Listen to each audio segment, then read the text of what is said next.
ローウォーズファンの皆様、おはようございます。運営から、視聴者プレゼント用のアイテムが届かなくて、かなりがっかりしているカーク信者です。運営からの連絡を明日まで待ってみますが、それでも視聴者プレゼント用のアイテムが届かないようなら、メールにて質問しようと考えています。楽しみにしている視聴者様が大勢いるはずなのに、意気消沈してしまうな。そのようなわけで、視聴者プレゼントをいつになったら開催できるのか、全くわからない状況です。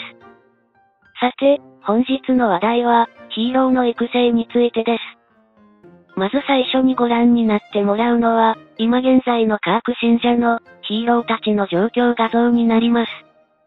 ご覧のように、メインチームの中で、アーティファクトを育成中のヒーローは、ヨルガンだけになります。あれ？なんか育成の仕方が半端じゃね？と気がつかれた人もいると思いますが、青色と紫色のアーティファクトの破片を使って育成しているヒーローが、全く存在しないのです。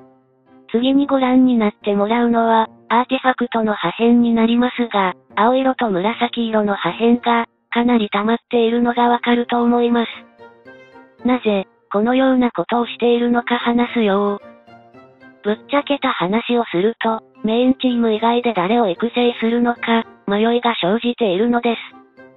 ヘリオスとオーロラを育てることは確定していますが、実を言うと、どうしても、カイを育てたいという思いが以前からあったので、思い切って、カイを育てようかなと悩んでいるのです。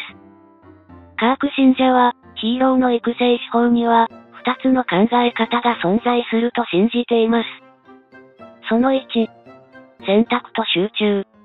これは、基本中の基本なので、今更説明するまでもないと思います。その2、迷った際は、資源を使わずに熟考する。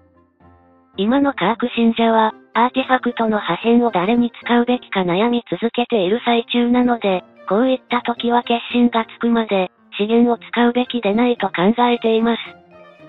つまり、将来のチーム編成がしっかりとイメージできるまでは、思いつきでヒーローの育成に手を出さないということですね。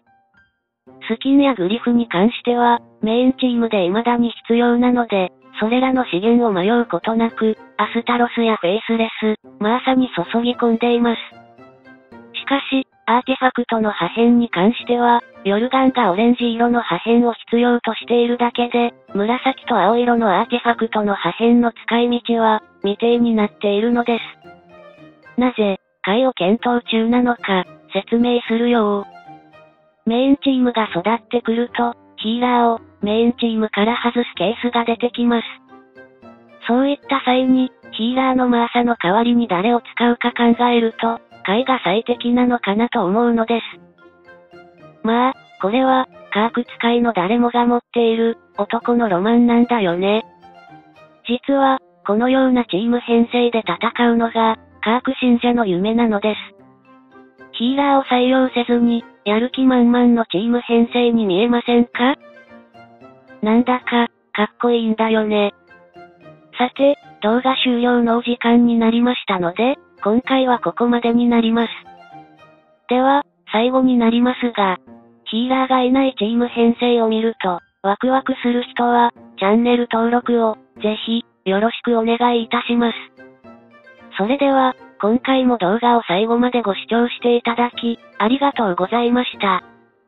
また次回の動画でお会いしましょう。